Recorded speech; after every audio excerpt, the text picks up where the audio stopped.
Okay, there are three types of systems, and this can be either wind or solar. There's your basic grid interactive system.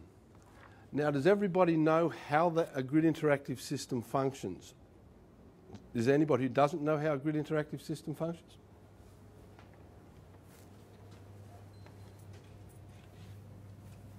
Wipe that off.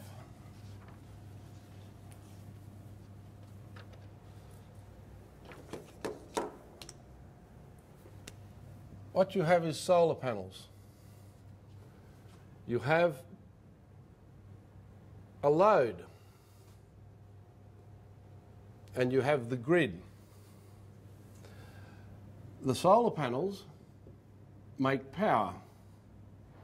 Now, we won't get into gross metering and net metering at this stage. I'm being as basically pretty simple as I can. There's all variations upon a theme. The solar panel makes power. It gets to that point. If this is a 2 kilowatt solar system and the house has a 10 kilowatt load, what will happen is those 2 kilowatts will go into the house. And the house will draw the other 8 kilowatts from the grid. If the house is pulling 1 kilowatt, what will happen is 1 kilowatt will go into the house and the other kilowatt will go back into the grid. Now, if you're talking about a net metering, I won't get into metering, it gets a little bit complicated. That is your basic grid interactive system. It doesn't matter how big or small they are, that's what they do. They go to the nearest load. The electricity, I'm not talking about the dollars or what you're paid here, I'm talking about the flow of electricity. And they're all pretty much the same, whether they be three-phase, single-phase, multiple installations or single installations. Your next type of installation is your off-grid system. Now, these are a little bit more complicated.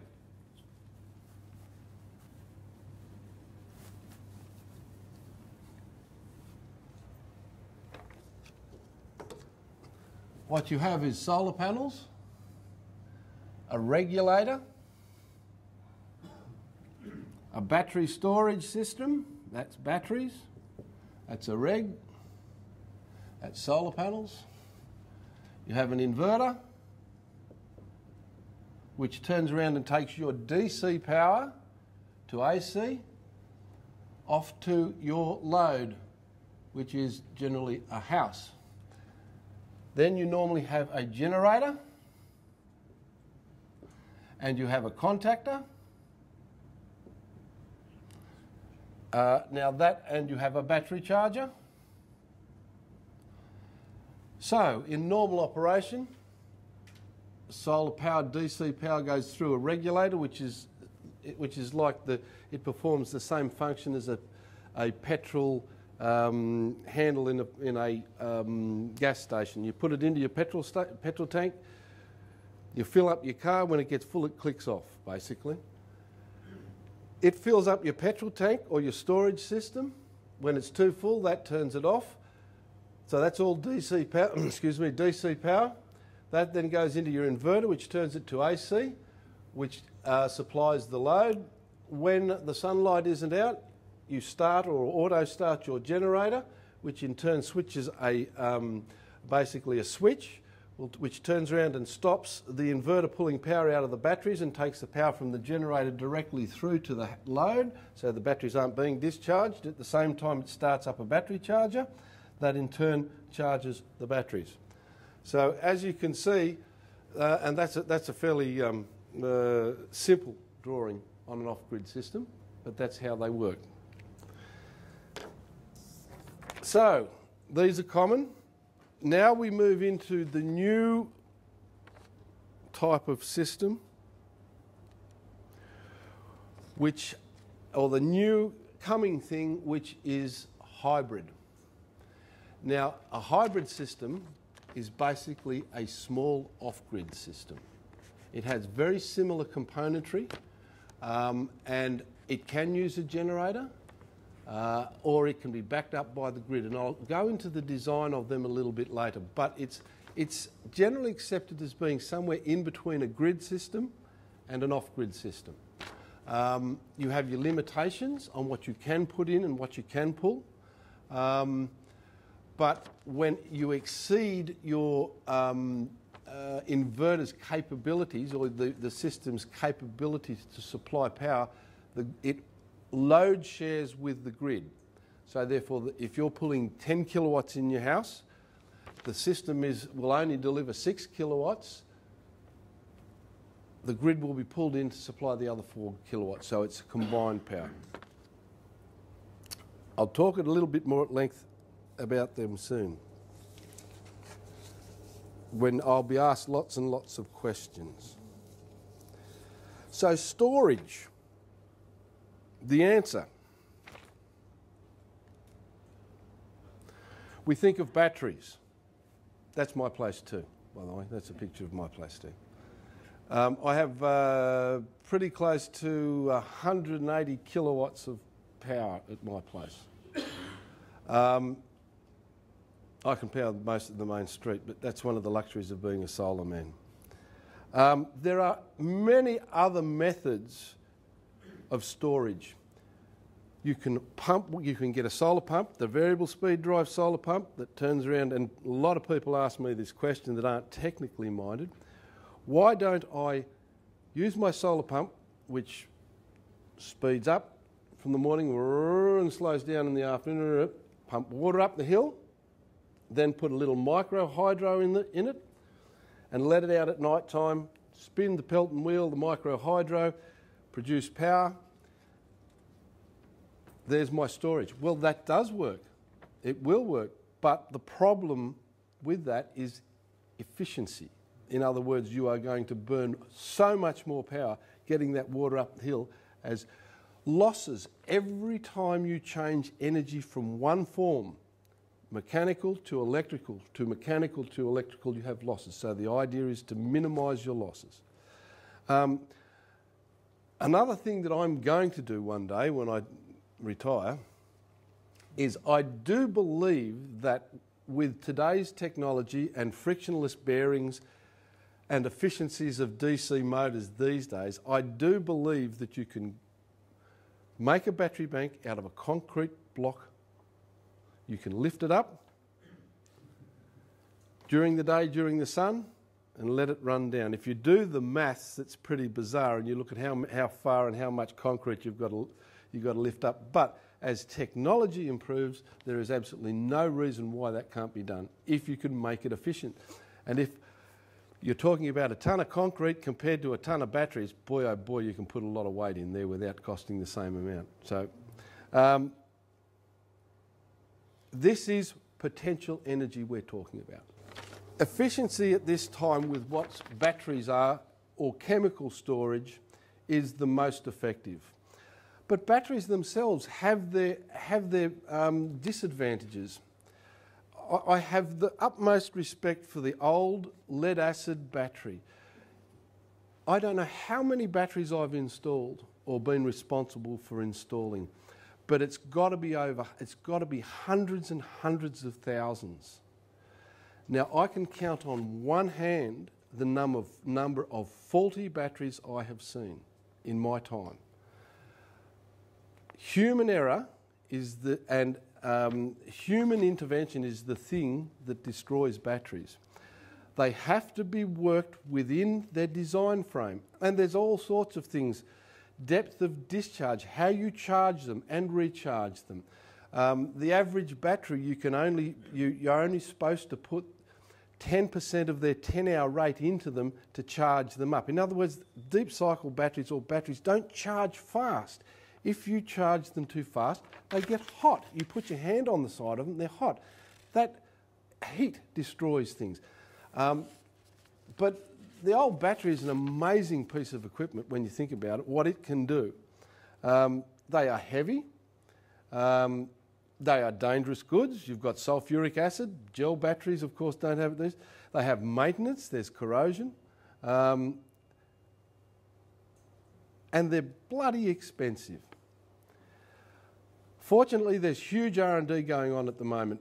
I mean, lithium-ion batteries, new bromine batteries where there's no electrolyte or sulfuric acid in there. They're using bromine or chlorine water.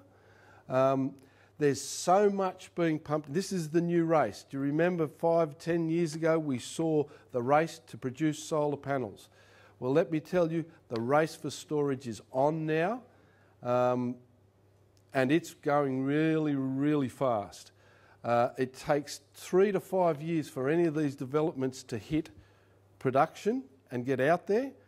But if you knew the developments that were going on, you'd be stunned. There was one of the fellows that I was talking to, one of the companies, they're working on a new electrolyte. And the thing that stops batteries being able to be charged for automotive reasons is the time that it takes to charge that battery. In other words, you can't just belt the power into it. You use it over a period of 3 or 4 hours, but you can't fill it up in 3 or 4 hours. There's a new electrolyte, nanotechnology, can't tell you too much about it, but allows you to charge, it will, or supposedly will allow you to charge a battery bank in the same time it takes you to fill your petrol tank of your car. And that is a battery bank to run a car. So there are so many developments going on out there in storage that they will all start to come through now.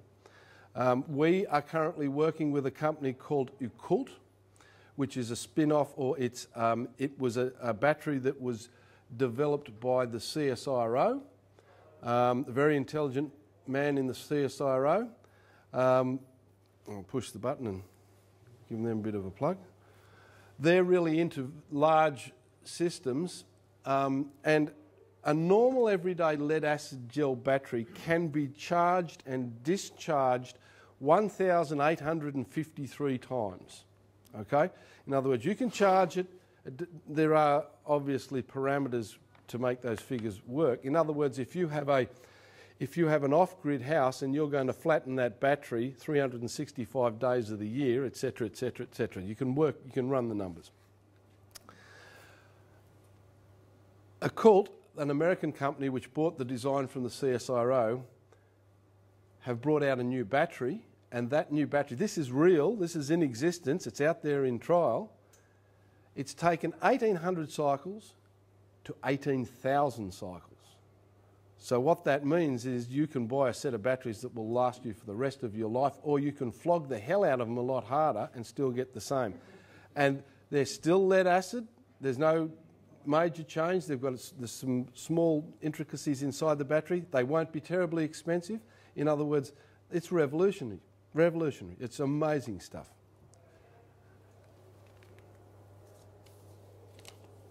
And of course, in storage, we all know about CSP. And we've seen the programs about salt, hot rocks, etc., etc. This is a new thing, but that's, of course, this is thermal technology, not photovoltaics. So storage is a bank for short-term loans for power. In other words, what you look at a battery bank as is as a bank, and it gives you a short-term loan of power and then you pay it back, but you pay the price. And the price is you take 10 out, you've got to put 12 back in. They are also load levelers, and they're also cleaners, electricity cleaners. You'll find we've done quite a lot of work. Most of the large mainframes, computers that are working in any large company, finance company, bank, they all run through this style of system, or a UPS system, which is no different to an off-grid system or even a hybrid system. And they do that because the power that comes out of the equipment is beautiful, it's sweet. In other words, they can control the voltage output, the frequency. The mains is absolutely shocking. The voltage on a normal household, they can run from 300, 320 volts down to 150 volts. And the frequencies bounce all over the place. And what this does, if you take this computer here right? You'll find inside there's all sorts of componentry. They're all designed to run at 240, 230 volts. You take them out of their specification and one of them runs hot. It gets hot. It's meant to run at a certain, and it goes pink, and then you throw your TV away. These systems supply beautiful, clean power. So that's very, very important. Inherent problems of storage, besides the physical aspect, has been cost, and currently it's running at about, at a retail level, about $500 per kilowatt hour, and the lifespan of 1,850 cycles. But that will all change. This will change rapidly as, hang on, I'll just see, where am I going? This will change rapidly and is changing rapidly as price trends are indicating downward now. Okay, so in the next 2 or 3 years you're going to see some major movement. So the wash up is, this is the next big change. And it's coming soon. It will be raped and commoditised by marketing companies, without a doubt. New technology tested on consumers. Already know that's happening, like the panels. For example, and there was a chap from the ATA who always used to ask me, older chap, and I'm Brian, about lithium ion. When's lithium ion going to come online? This was 17, 20 years ago when he was out there. Lovely old fella. Lithium ion for off-grids. Sound good, don't they? But if you look at a lithium ion battery, and if any of you know how they work, they've all got lots of little cells, 2-volt cells, etc. But the balance of each cell is absolutely critical. So they've all got fine wires, tiny little hair wires going back to a controller, and that controller balances the charge for each cell. This is not necessary in a lead-acid battery.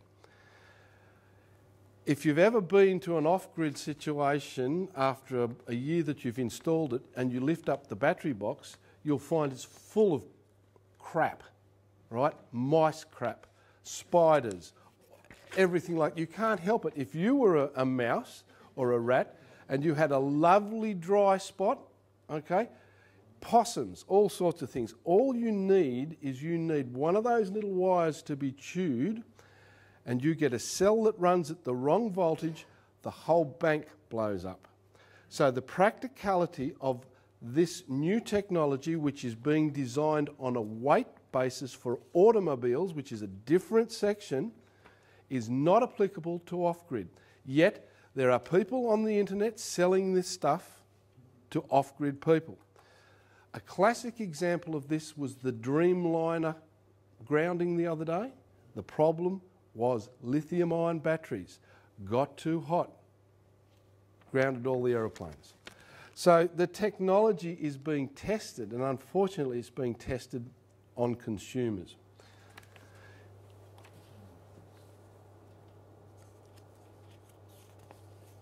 An example of a rudimentary system of the future is Bega.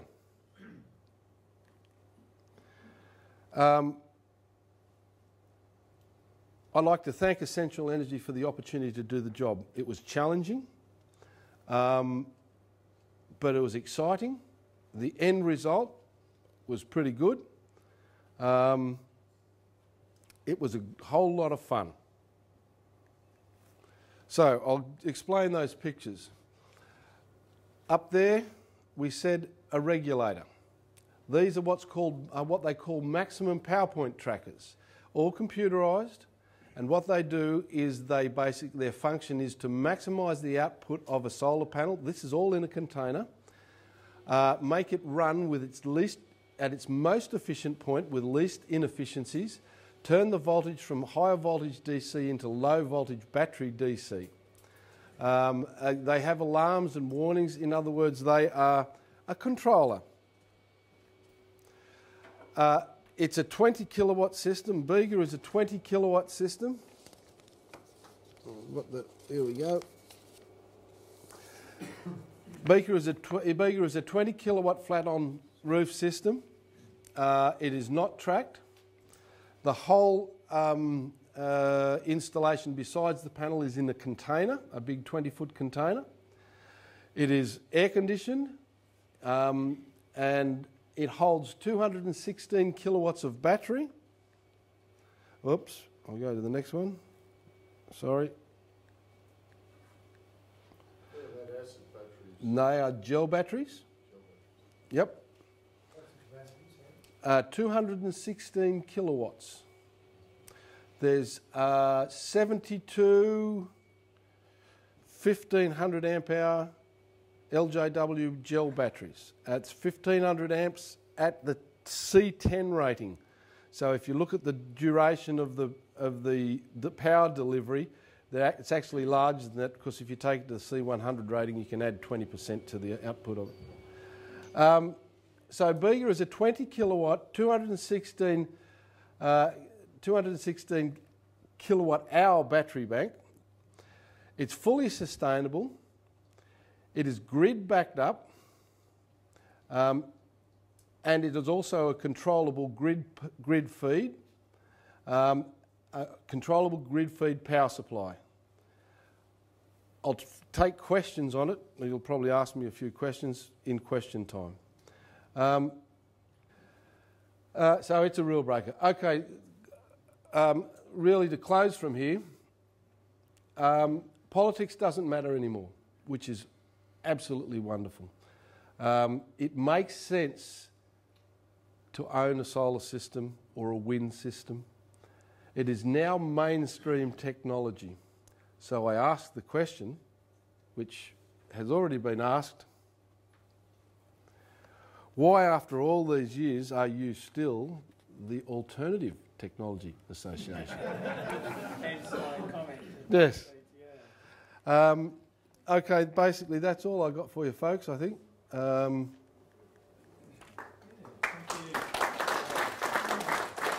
you. Back up there. Do you have questions?